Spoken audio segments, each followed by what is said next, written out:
اهلا بيكم. النهارده هنعمل مع بعض صينيه كنافه. هنعملها ساده، مش هنعملها محشيه باي حاجه.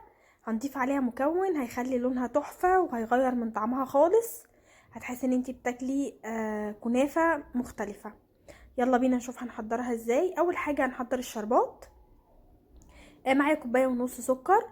انا عامله الكوبايه الكبيره اللي هي زي بتاعه العصير دي. كوبايه ونص، وحطيت عليهم كوبايه ميه وربع.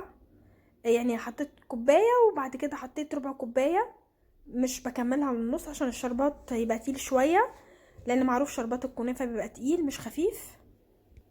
والكوبايه اللي انت هتعايري بيها السكر هي اللي هتعايري بيها الميه. فمقدار كوبايه ونص تزودي لهم كوبايه وربع ميه. بسيبها تغلي. اول ما تبدا تغلي بالشكل ده بحط لها مكعب ليمون اللي احنا خزناه مع بعض، او لو انت مش مخزناه تعملي عصير ليمونه وتسيبيهم يغلوا شويه مع بعض. وطبعا بنحضر الشربات الاول لان لازم الشربات يبقى بارد لما اسقيه على الكنافه. هنا بقى معايا المكون اللي احنا هنحطه مع بعض اللي هو عصير البرتقال. فاول ما تبتدي تدخل في الغليان كويس قوي بضيف نص كوبايه عصير برتقال، وبضيف كيسين فانيليا بتديها ريحه حلوه للشربات. واسيبه بقى يغلي تقريبا 5 دقايق. وطبعا بشوف القوام بتاع الشربات، انا عايزاه تقيل مش عايزاه خفيف. اهو بعد ما غليت 5 دقايق، لان لازم شربات الكنافه يبقى تقيل اهو بالشكل ده. بصوا قوامه عامل ازاي، بصوا تقيل ازاي، ولسه لما بيبرد بيتقل طبعا عن كده. بنسيبه بقى يبرد وبنحضر مع بعض الكنافه. معايا نص كيلو كنافه آلي، دي جايباها من قبلها بيوم وحطها في الفريزر. بعد كده بطلعها من الفريزر بسيبها ترتاح ربع ساعه، وبعدين بقطعها بالشكل ده كده. بفرطها من بعضها خالص، ولو لقيت اي حته بقى لازقه في اي حاجه بفرطهم من بعض خالص، وبقطعها بالشكل ده اهو قطع صغيرة جدا. وبعدين بحضر بقى صينية، طبعا ما تكونش الحرف بتاعها عالي زي صينية البيتزا كده عشان تطلع معاكي نتيجة حلوة، مش يفضل يكون حرفها مش عالي. وببتدي بقى افرد الكنافة بالشكل ده، واحاول طبعا وانا بفردها ان انا اسويها على قد ما اقدر، يعني ما تكونش حتة واطية او حتة عالية. اهو بالشكل ده بوزعها في الصينية. طبعا بتلاقيها معاكي وانت مطلعاها من الفريزر، بتلاقيها معاكي سهله قوي ان انت تقطعيها، مش زي ما تكون طازه بتبقى فيها مطه كده وبتبقى صعبه في التقطيع. لكن لما بتبقى بايته بتبقى سهله في التقطيع جدا. اهو بوزعها وبضغط.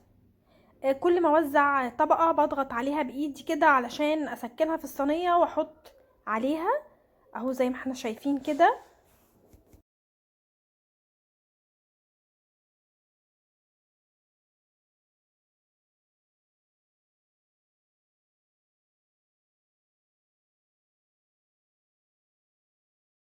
بخلص بقى الكميه كلها بتاعه الكنافه، هي النص كيلو بيعمل صينيه كده حلوه، لاني برضو مش عايزاها عاليه قوي. اهو بضغط عليها بايدي وبعدين بحط الباقي كله. الصينيه دي مقاسها 26 علشان تطلع معاكي مظبوطه. اهو تمام، خلصنا كل كميه الكنافه.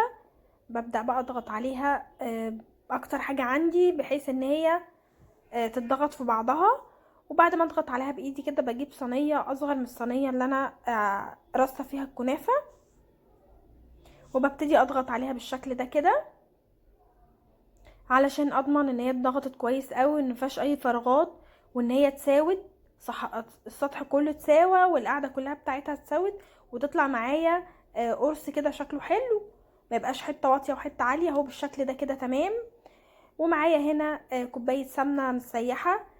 لو انتي حابه سمنه على زبده، حابه سمنه كلها، نصها سمنه ونصها زيت زي ما تحبي، بس تبقى كوبايه بحيث ان انتي تشربيها كلها كويس. وببدأ اوزع بقى السمنة بالشكل ده كده، واتأكد ان كل الكنافة وصلها السمنة، ان هي اتشربت السمنة كويس علشان ما تبقاش من جوه مفتلة. اهو بالشكل ده كده اوزعها. والطريقة دي احلى من ان انتي تحطي فيها السمنة وتخلطي السمنة بالكنافة قبل ما ترصيها في الصينية. يعني الطريقه دي بتبقى احلى، لان بتضمني ان السمنه كلها اتشربت كويس في الكنافه.